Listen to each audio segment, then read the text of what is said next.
بسم اللہ الرحمن الرحیم۔ خطبے کے جملے ادا کرنے کی بجائے آغاز گفتگو امام سجاد علیہ السلام کی صلی اللہ محمد مناجات کے چند جملوں سے کروں گا۔ معصوم ارشاد فرماتے ہیں، بلکہ عرض کرتے ہیں بارگاہ عزتی میں، اور ہمیں پیغام اس مناجات کے ذریعے دے رہے ہیں۔ معصوم پروردگار کی بارگاہ میں مناجات کرتے ہوئے عرض کرتے ہیں کہ بار الہا، تیری بارگاہ میں سوال کرنے سے مجھے 3 چیزیں روکتی ہیں اور ایک چیز آمادہ کرتی ہے، کیونکہ مجھے جو ذمہ داری دی گئی ہے وہ پیغام حسینیت کہ ہے، اسی میں انشاءاللہ پیغام چھپا ہوا، اور اس کے ساتھ ایڈ کر کے چند جملے تاکہ آغاز معصوم کی مناجات سے، وہ معصوم عرض کر رہے ہیں اپنے پروردگار کو کہ میرے پروردگار، تیری بارگاہ میں سوال کرنے سے مجھے 3 چیزیں روکتی ہیں اور ایک چیز آمادہ کرتی ہیں۔ معصوم کا عرض کر رہے ہیں بار الہا، جو چیزیں روکتی ہیں ان میں سے پہلی چیز یہ ہے کہ تیرے احکامات کی تعمیل میں نے سستی اختیار کی، اس نے مجھے تیری بارگاہ میں سوال کرنے سے روکا۔ دوسری بات معصوم بارگاہ عزتی میں عرض کر رہے ہیں بار الہا، دوسری چیز جو تیری بارگاہ میں سوال کرنے سے مجھے روکتی ہے کہ تیری نعمتوں کے شکر میں نے کوتاہی کی، اور تیسری چیز جو تیری بارگاہ میں مجھے سوال کرنے سے روکتی ہے کہ اے بار الہا، اے میرے پروردگار، جس چیز سے تو نے مجھے روکا میں اسی کی جانب بڑھا۔ یہ 3 چیزیں، اور اسی میں سبق ہے۔ امام ہمیں اپنے ماننے والوں کو یہ پیغام دے رہے ہیں کہ اگر احکامات الہی کی تعمیل میں سستی اختیار کرتے ہو تو کس منہ سے بارگاہ عزتی میں اپنی رزق کی وسعت کی دعا کرتے ہو؟ واہ واہ واہ، کیا اس کے احکامات کی تعمیل میں سستی حائل ہوتی ہے امام کی نظر میں، بارگاہ الہی میں سوال کرنے میں حائل ہوتی ہے سستی، اور اگر سرے سے احکامات کو مانا ہی نہ جائے تو کیا اس انسان کو رب کی اس دھرتی پہ جینے کا حق ہے کہ اس کی حکومت کے حدود میں رہ کر وہ اللہ کی حدود کو توڑتا پھرے؟ دوسری بات جو امام نے بارگاہ عزتی میں عرض کی، بار الہا، تیری نعمتوں کے شکر میں کوتاہی ہو جاتی ہے۔ یہ معصوم اپنی عصمت کی بنیاد پہ، یا نوجوان کچھ بیٹھے سوچتے ہوں گے کہ ہم جب ان ہستیوں کو معصوم کہتے ہیں، گناہ وہ کرتے نہیں ہیں، یہ ذہن نشین کر لیں کہ ائمہ معصومین علیہ السلام فرشتوں کی طرح معصوم نہیں ہیں کہ اللہ نے ان سے گناہوں کی طاقت کو سلب کر لیا، بلکہ ائمہ معصومین قدرت گناہ رکھنے کے باوجود بھی گناہ نہیں کرتے، اس لیے کہ گناہوں کی کیفیت ان کے سامنے اس طرح واضح ہوتی ہے جس طرح گٹر کا ابلتا ہوا پانی، بدبودار پانی، ہم شدید پیاس میں بھی اس پانی کو پینے کے لیے تیار نہیں ہوتے۔ ائمہ معصومین کے سامنے گناہوں کی کیفیت ایسے واضح ہوتی ہے۔ لہذا معصوم فرماتے ہیں کہ شکر میں کوتاہی ہو جاتی ہے، تو ہمیں اپنے گریبانوں میں جھانکنا چاہیے کہ کہاں کہاں ہم شکر میں کوتاہی کرتے ہیں، اور جن امور سے اللہ روکتا ہے، یہ انسان کی جبلت ہے، وہ بھاگتا ہی اس طرف ہے جدھر سے اسے پابندیاں لگائی گئی۔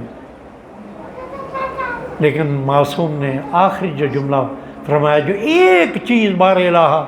مجھے آمادہ کرتی ہے دعا کے لیے، وہ تیرا فضل و کرم ہے۔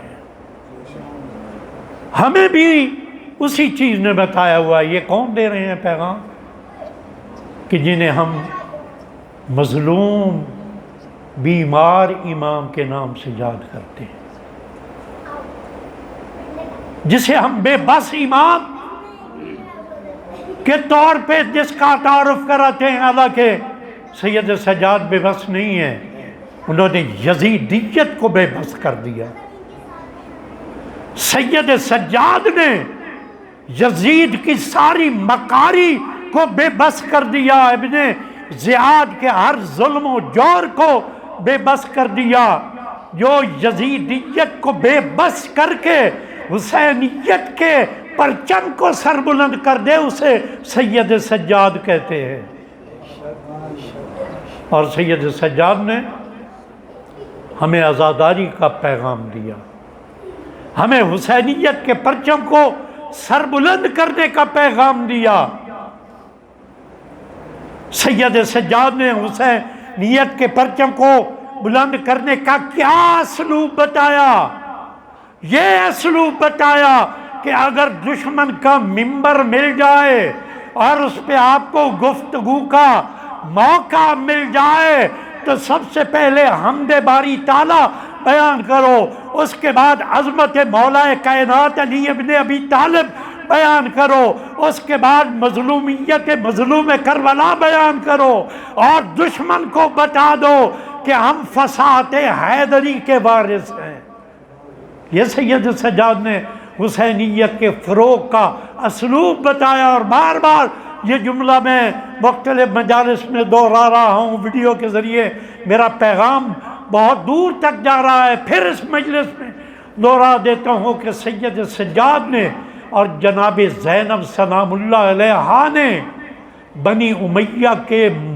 بددیانت مورخوں سے قلم چھین کر اسے توڑ کر تاریخ کربلا میں تحریف کے دروازے کو ہمیشہ کے لیے بند کر دیا۔ اب سید سجاد سے ہم نے حسینیت کا سبق لینا ہے، سید سجاد سے ہم نے عزاداری کا سبق لینا ہے۔ سید سجاد عزاداری کا کیا سبق دے رہے ہیں؟ میں کیونکہ قبلہ صاحب نے ابھی مجلس پڑھنی ہے، میں ان کا جملہ اگر ان کی سماعتوں تک میری آواز جا رہی ہے تو ان کا جملہ میں یہ دوہرا رہا ہوں، حجت الاسلام المسلمین مولانا مناظر حسین زیدی صاحب کا، کہ سید سجاد اسلوب عزاداری اس انداز میں سمجھا رہے ہیں کہ اے عزادارو، کسی برینڈڈ پڑھنے والے کی محتاج نہیں ہے عزاداری مظلوم کربلا۔ اگر ٹھنڈا پانی تمہارے سامنے آ جائے تم اس ٹھنڈے پانی کو دیکھ کر رو سکتے ہو، اگر نوجوان کے اپنے نوجوان کے بیٹے پہ صحرا، اس کے سر پہ صحرا باندھ رہے ہو تو اکبر کی جوانی کو دیکھ کر یاد کر کے رو سکتے ہو۔ مظلوم کربلا کے پہلے عزادار نے عزاداری کا اسلوب یہ بتایا کہ سادگی کے ساتھ ذکر حسین کا اہتمام کرو، اور عزادار کو یہ پیغام دیا۔ آپ سنتے ہیں، بس اسی واقعہ پہ میں اختتام کر رہا ہوں۔ جب ایک مومن کے بیٹے کی شادی تھی، امام کو بار بار وہ مجبور کر رہا تھا، امام نے فرمایا ایک صورتحال میں کہ میں وہاں جاؤں گا، وہاں ذاکر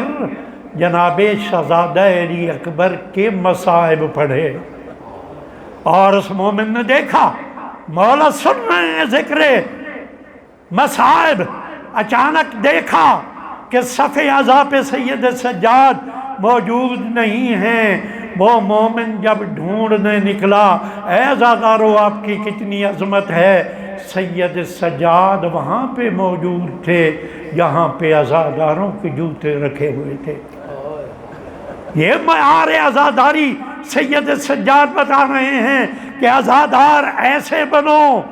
کہ تمہارے جوتے قابل احترام ہوں، پڑھنے والے ایسے معتبر بنو کہ عزاداری مظلوم کربلا کو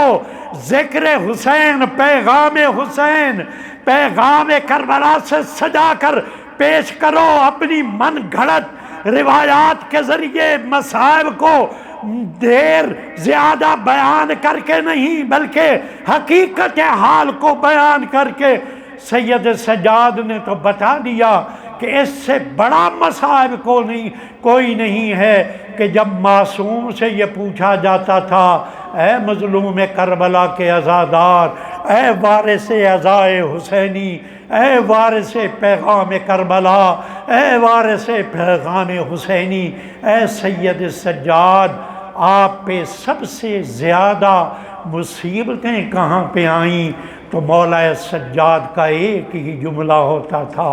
الشام الشام الشام۔ بس عزاداران مظلوم کربلا کی عزاداری کے مفہوم کو سمجھنے کی ضرورت ہے، پیغام کربلا کو سمجھنے کی ضرورت ہے۔ رب ذوالجلال ہمیں حقیقی عزادار، حقیقی ماتمدار اور حقیقی پرچم بردار